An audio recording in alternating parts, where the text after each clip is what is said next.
as a general rule, every community, every different tribe in the world, every ethnic group is special in the sense that they have something that they are carrying or doing that is unique to them, and it's important for humanity that they preserve that.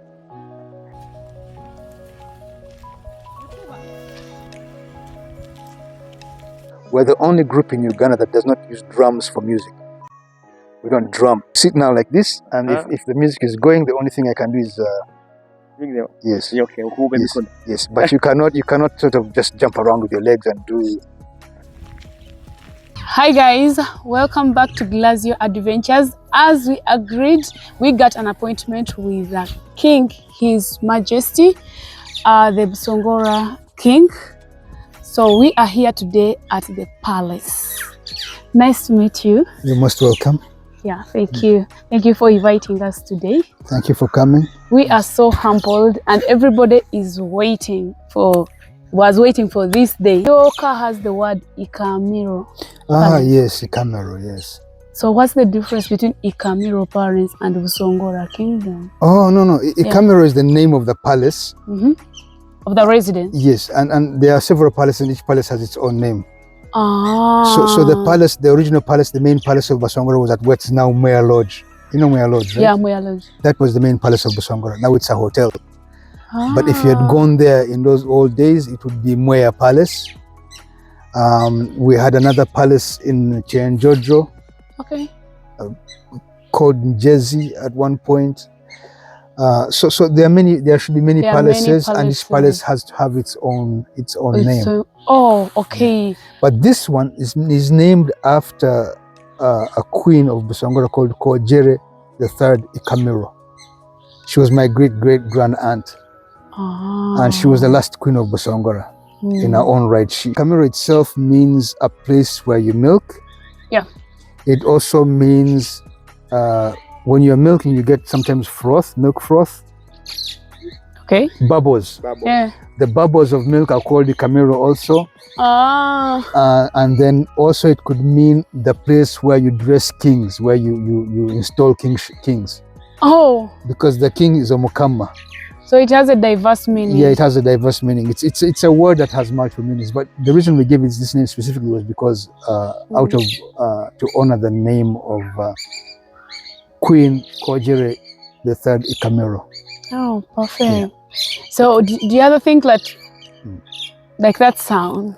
What's that? The birds? Yeah, it's so amazing. Yes. So the other thing, the first impression was also you have a very ambient environment. The trees, the birds. What's a secret? What's the secret? Can you tell us about your passion for trees and? Yeah. When I got back, I was living away for about 20-something years, 25 years.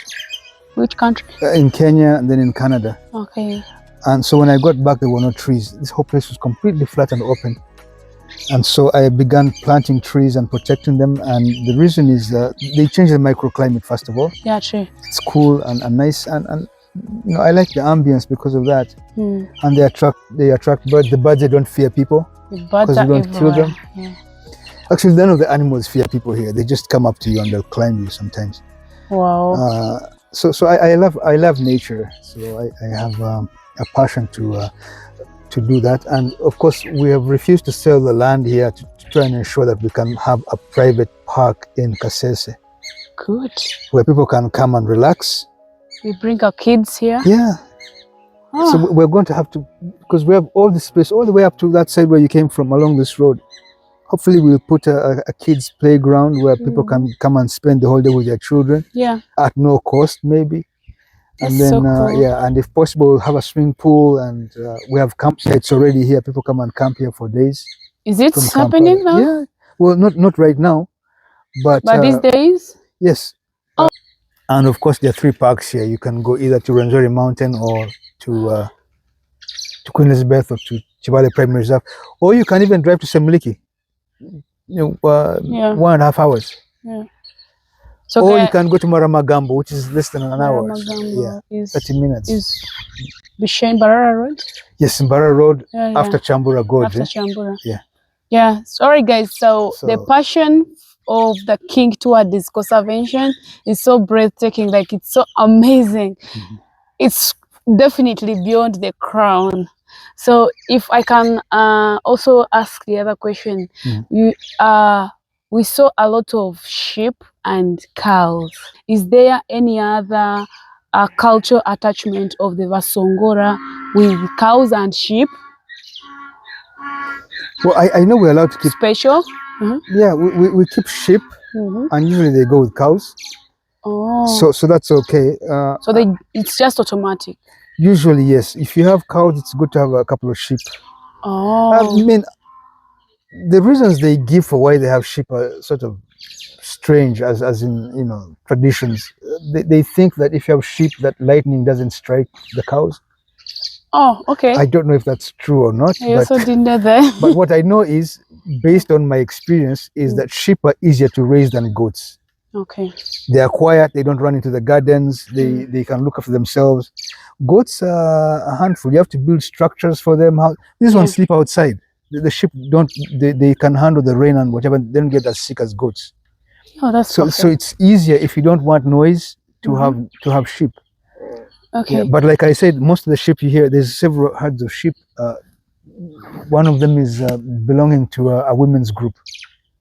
But because they don't have spaces to graze the sheep, they bring them here. They have space, yeah. So I provide that service. I allow. I don't mind. That's good. So His Highness, the other question I want to ask, how is it in the Basongora culture? If, for example, am I allowed from another culture to marry a Busongora man? Is it a taboo? No, is it okay? How is it? A lot of Basongora families are mixed. You know, they marry from different places. So that's not a taboo. You can marry from any culture you want. You can marry in any culture you want. It is not restricted. No, there's no restriction on that. Oh, that's good. Yeah. So intermarriage is allowed. Guys, intermarriage is allowed in the Basongora. It's allowed. I've never heard of any intermarriage is allowed in the Basongora culture. There are some cultures who are not okay. Really? With intermarriage. Of course, I can't mention which cultures, but I know like there are a lot of cultures that are not okay with intermarriage. They feel like you're going to adulterate their culture. No, for us, as far as I know, even in the old times, when we're still having before the colonial occupation, if there was a war or something, the Basongora might attack a place and they would raid and they will bring back the children and the women and raise them. There's no. Yes, okay. As far as I know, the only thing about, of course, there are core Basongora bloodlines or cultural issues that distinguish Basongora from other people. But one of the things about Basongora is that they accept foreigners. We don't have that sense that you have to treat them badly. Yes, and not only that, we have politeness is a requirement. You cannot discriminate against other people because of their different tribe. It's considered. There's even a saying, "Buhuma ni njeso." What does that mean? Buhuma. Basongora are known as Bahuma, but the word Muhuma means a noble. It used to mean a priest in the older years. So basically, the Bahuma would be the richer, more established, traditional Basongora. Yeah. But they will tell you that what makes one a good Musongora or a good Muhuma is Enjeso. Which is good manners. Good manners. If you have bad manners, then you're considered to have abandoned being a Musongora. If you have good manners, then it doesn't matter where you come from. The issue is the manners. If somebody walks into your home and they're well mannered, no problem. If you're a Musongora and you go to somebody's home, you bump into somebody, you are required to treat them with kindness and good manners. You cannot. So we don't have the same problem, I think, that you're mentioning. Like if you go to parts of Angola, you'll find people who keep using words that are derogatory when they're talking about other tribes. Yeah. No, it's not allowed with the Basongora to do that. If somebody does that, then they're behaving not as a Basongora behavior. It's not required. It's not done. It's considered to be abusive if you don't treat people with respect. Okay. Yeah. Yes. So the issue of, like I was saying, the relationships historically between Basongora and different groups of people are too many. I mean, I was checking the internet last year to try and locate Basongora in Kindu. Kindu is in central Congo. The Maniema, you've heard of the tribe called Maniema? No. It's a big tribe it used to do slavery before. They were like the Nyamwezi. I think you went to school in Uganda. I don't know. When I was in primary school, we learned about the Nyamwezi and the Yawo. Yeah. Who were doing long distance trade. So the Maniema were the ones who were doing this on the east coast, on the west coast. The Maniema used to raid here for slaves, but they used to also marry Basongora women. They would take them for the royal family. And so I found that there was 1,000 self-identified Basongora in Kindu, which is in the center of Congo. Right? Their culture could not be more different than ours. So it's not an issue. Guys, what I've learned today is discipline is a source to richness. So if you want to be rich, you have to be disciplined. You have to have manners. So all right, so we're going, the king is going to take us around his palace. We have to see what diversity is at this kingdom. The Southern Acres. Yeah. Thank you. Thank you. Okay. You're most welcome. Yeah. Okay, we can go.